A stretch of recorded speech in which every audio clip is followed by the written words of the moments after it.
Hi everyone, welcome to James English. English grammar in Telugu సిరీస్లో భాగంగా ఈరోజు మనం సింపుల్ పాస్ట్ నేర్చుకుందాం. మరి సింపుల్ పాస్ట్ నేర్చుకునే ముందు అసలు పాస్ట్ టెన్స్ అంటే ఏమిటి? So what is past tense? Past means completed action. Past means completed action అంటే జరిగిపోయిన పనులు. సో గతములో జరిగిన పనులు లేదా గతములో పూర్తయిన పనులు, వీటిని మీరు ఏమంటారంటే పాస్ట్ టెన్స్ అంటారు. మరి పాస్ట్ టెన్స్ మనకి ఎన్ని రకాలంటే 4 రకాలు. ఏంటవి? సింపుల్ పాస్ట్ టెన్స్, చూడండి ఇక్కడ simple past tense, past continuous tense, past perfect tense, past perfect continuous tense. మరి ఈరోజు క్లాస్లో మనం అసలు సింపుల్ పాస్ట్ అంటే ఏంటి, సో సింపుల్ పాస్ట్ని ఎలా గుర్తించాలి, ఎగ్జామ్ పాయింట్ ఆఫ్ వ్యూలో సింపుల్ పాస్ట్ యొక్క ప్రాముఖ్యత ఏంటో చూద్దాం. మరియు సింపుల్ పాస్ట్లో మనకి ఎన్ని రూల్స్ ఉన్నాయి, మరి ఆలస్యం చేయకుండా స్టార్ట్ చేద్దాం. సింపుల్ పాస్ట్ చూడండి, సింపుల్ పాస్ట్లో మనకి ఒక చాలా సింపుల్ ఫార్ములా ఉంటుంది. ఏంటంటే అది సబ్జెక్ట్ V2 ఆబ్జెక్ట్. ఇది ఒకసారి కేర్ఫుల్గా చూడండి, సబ్జెక్ట్ V2 ఆబ్జెక్ట్. మరి వీటికి మరొక పేరు ఉంది కదా, గుర్తుందా మీకు అది? రైట్, పాస్ట్ ఫామ్ అని చెప్తారండి. ఏమని చెప్తారు? Past form. సో పాస్ట్ టెన్స్లో వాడబడుతుంది కాబట్టి దీన్ని మీరు ఏమని చెప్పుకోవచ్చు? Past form. అయితే మరొకసారి చెప్పాలి ఫార్ములా. ఏంటి ఫార్ములా? Subject V2 object. మరి బోర్డు మీద ఒక 4 ఎగ్జాంపుల్స్ ఉన్నాయి, జాగ్రత్తగా అబ్జర్వ్ చేయండి. Right, we played cricket yesterday. చూడండి ఇక్కడ వి ప్లేయిడ్ క్రికెట్, ఇక్కడ మనకి ప్లేయిడ్ అన్నది ఏంటి, మనకి V2 కదా. రైట్, మరి సెకండ్ ఎగ్జాంపుల్ కూడా ఒకసారి చదవడానికి ప్రయత్నించండి. I watched a movie last week. ఇక్కడ వాచ్డ్ అన్నది మనకి V2. They went to market an hour ago. వాళ్ళు 1 గంట క్రితం మార్కెట్కి వెళ్ళాడు అన్నాడు. మరి ఇక్కడ వెంట్ అనేది మనకి ఏంటిది? V2. She came here yesterday. She came here yesterday. Come. మరి కేమ్ అనేది మనకి ఏమవుతుంది? V2. అంటే ఫార్ములా గమనించాలండి. ఏంటి ఆ ఫార్ములా? Subject V2 object. అందరికీ క్లారిటీగా అర్థమైంది కదా. రైట్, మరి ఇక రూల్స్లోకి వెళదామండి. చాలామంది సింపుల్ పాస్ట్ అంటే కేవలం ఒకే ఒక రూల్ ఉంది అనుకుంటూ ఉంటారు. రాంగ్ ఆన్సర్ అండి. సింపుల్ పాస్ట్ మీద మనకి మినిమం 5 రూల్స్ నేర్చుకోవాలి. ఎగ్జామ్ పాయింట్ ఆఫ్ వ్యూలో ఈ 5 రూల్స్ని ప్రత్యేకంగా అడుగుతున్నాడు. అందువల్ల నేను 5 రూల్స్ని మీకు నేర్పించడానికి ప్రయత్నిస్తాను. Rule number 1. రైట్, ఇది మీకు బాగా తెలిసిన రూల్ అండి. చూడండి, when the time of a past action is given, when the time of a past action is given we use simple past అన్నాడండి. తెలుగులో చెప్పాలంటే గతములో పూర్తయిన పనులు, గతములో పూర్తయిన పనికి సమయము ఇవ్వబడితే అది ఖచ్చితంగా సింపుల్ పాస్ట్ అవుతుందండి. చూడండి, ఐ మెట్ హిమ్ యెస్టర్డే అన్నానండి. I met him yesterday. ఎప్పుడు కలిశాను? నిన్న. అంటే మెట్ అనేది మనకి యాక్షన్ కదా. సో ఈ యాక్షన్ పూర్తయిందండి. ఎప్పుడు? నిన్న. చూసారా? సో గతములో పూర్తయి ఉండాలి, దానికి సమయము కూడా ఇవ్వబడాలండి. మరి 2 ఎగ్జాంపుల్ చూడండి. Mahatma Gandhi died in 1948. మనందరికీ తెలిసిన విషయమే. మహాత్మా గాంధీ గారు 1869లో పుట్టారు.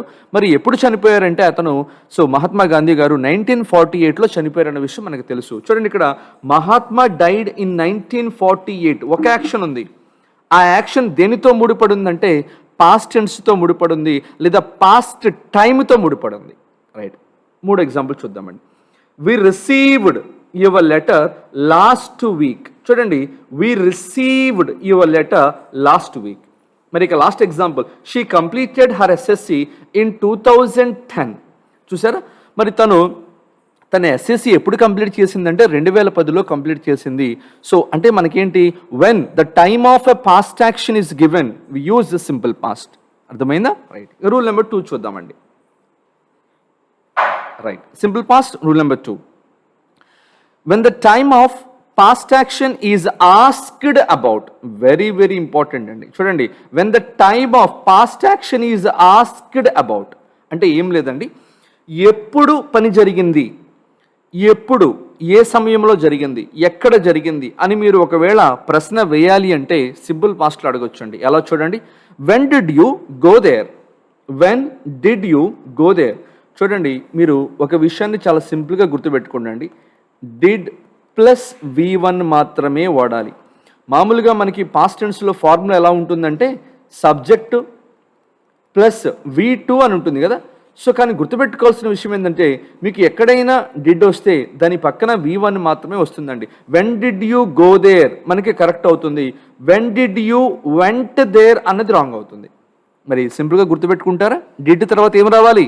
V1. మరి ఇంకో ఎగ్జాంపుల్ తీసుకుందామండి. When did you complete your project. చూడండి, డిడ్ వచ్చిందండి. When did you complete, when did you completed. చూసారా? సో డిడ్ పక్కన ఎట్టి పరిస్థితులు ఏం రాకూడదు? V2 రాకూడదండి, V1 మాత్రమే వాడండి. Right. When did you learn English. చూడండి ఇక్కడ third example. When did you learn English, did వచ్చింది. డిడ్ తర్వాత ఏం తీసుకుందాం? V1. When did you visit the Taj Mahal. చూడండి, when did you visit the Taj Mahal అంటే సింపుల్ పాస్ట్ ఎప్పుడు వాడతారు అంటున్నాడు? When the time of past action is asked about. అర్థమైంది కదా? రైట్. ఇక మూడో రూల్ చూద్దామండి. సింపుల్ పాస్ట్లో మనకి థర్డ్ రూల్ ఏంటంటే ఏం లేదండి, ఎప్పుడైనా సరే గతములో ఉన్న అలవాటుల గురించి చెప్పాలి అనుకుంటే చూడండి ఇక్కడ it indicates, simple past indicates a past action, ముఖ్యంగా హే habitual action in the past or a reference to a past habit. ఏం లేదండి, సో గతములో ఉన్న అలవాట్ల గురించి చెప్పాలి అనుకున్నప్పుడు, గతములో ఉన్న అలవాటుల యొక్క రెఫరెన్స్ ఇవ్వాలి అనుకున్నప్పుడు మీరు సింపుల్ పాస్ట్ వాడవచ్చంట. మరి మీ చిన్నతనంలో మీరు చర్చికి వెళుతూ ఉన్నారు, మీ చిన్నతనంలో మీరు మాస్కి వెళుతున్నారు, లేదా మీరు టెంపుల్కి వెళుతూ ఉన్నారు, దాన్ని మీరు ఏ టెన్స్లో చెప్పొచ్చు అంటే సింపుల్ పాస్ట్లో చెప్పొచ్చండి. ఇది చూడండి, I attended the church regularly in my young days. అంటే నేను చూడండి చిన్నపిల్లవాడిగా ఉన్నప్పుడు మా అమ్మగారు నన్ను ప్రతి సండే కూడా చేయబట్టుకొని మరీ చర్చికి తీసుకువెళ్ళిపోయేది. అర్థమైంది కదా? అంటే చూడండి, ఎప్పుడు I attended the church regularly in my young days. అర్థమైంది కదా? నేను చిన్నపిల్లవాడిగా ఉన్నప్పుడు, నేను కాలేజీ డేస్లో ఉన్నప్పుడు. అర్థమైంది కదా? ఇదేంటంటే పాస్ట్ హ్యాబిట్ అండి. పోనీ ఇది చూడండి, she always carried a monkey toy in her childhood. చిన్నపిల్లలుగా ఉన్నప్పుడు బాల్యంలో పిల్లలు ఏం చేస్తూ ఉంటారంటే వారు ఎక్కడికి వెళ్ళినా కూడా వారితో పాటు ఒక కుక్క బొమ్మనో, ఒక కోతి బొమ్మనో, లేకపోతే ఒక టెడ్డీ బేర్నో ఇలాంటివి తీసుకెళ్తూ ఉంటారు. మరి మీ చిన్నతనంలో కూడా మీరు ఖచ్చితంగా ఒక బొమ్మను ఎప్పుడు కూడా చంకలో పెట్టుకొని తిరుగుతూ ఉండేవాళ్ళు. గుర్తొచ్చిందా?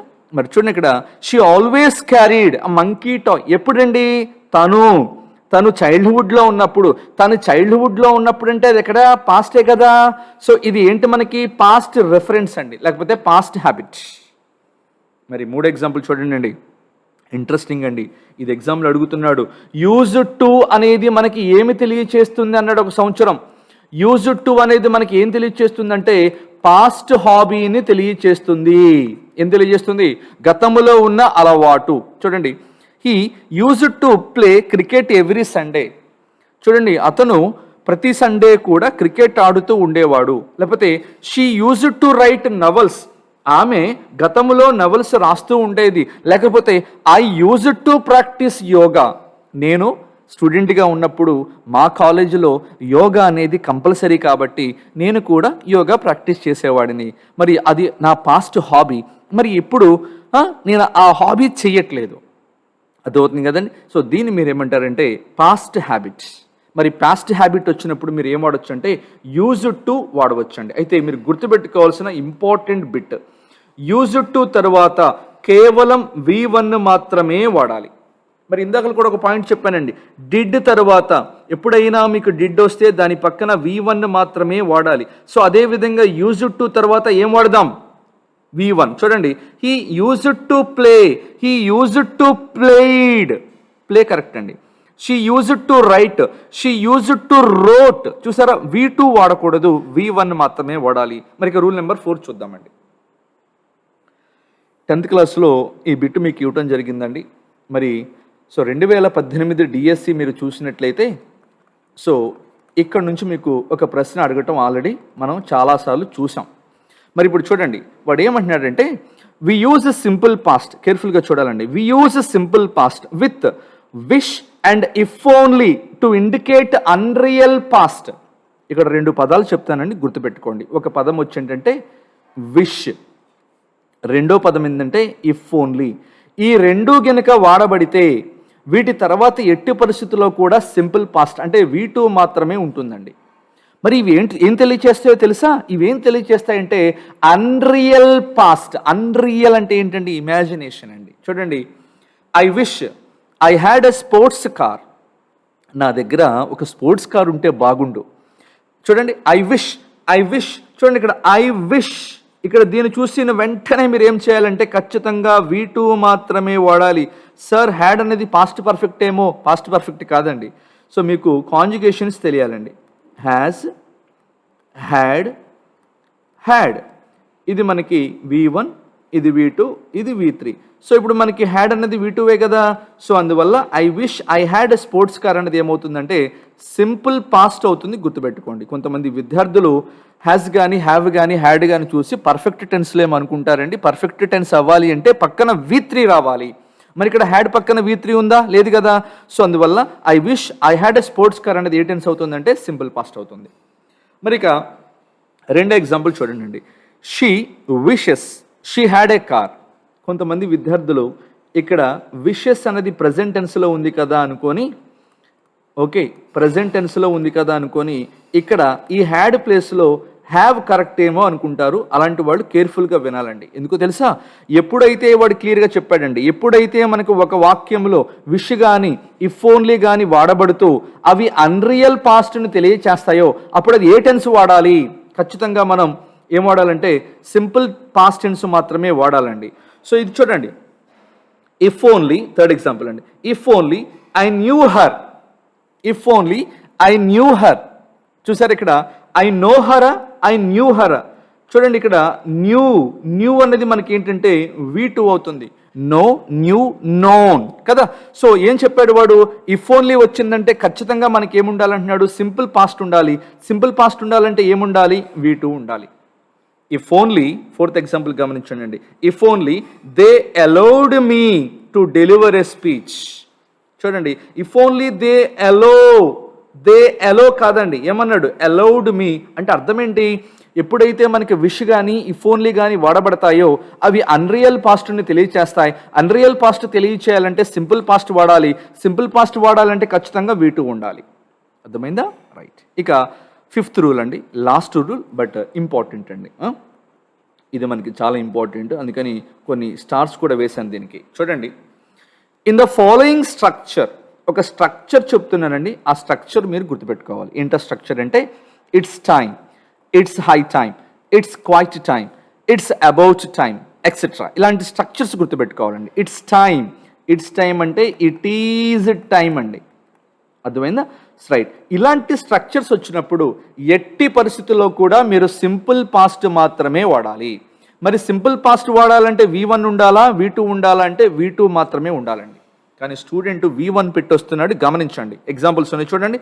It's time you went to bed.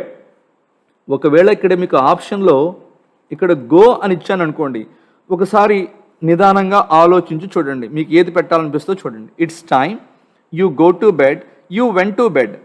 ఎక్కువ మంది విద్యార్థులు గో పెట్టి వస్తూ ఉంటారండి, తప్పండి. It's time you went to bed.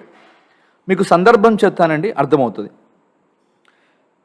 సమయము ఇంచుమించు 10 PM అవుతుందండి, రాత్రి 10 అవుతుంది. పిల్లలు ఇంకా టీవీ చూస్తున్నారు అనుకోండి, వాళ్ళ అమ్మగారు ఏమంటారు?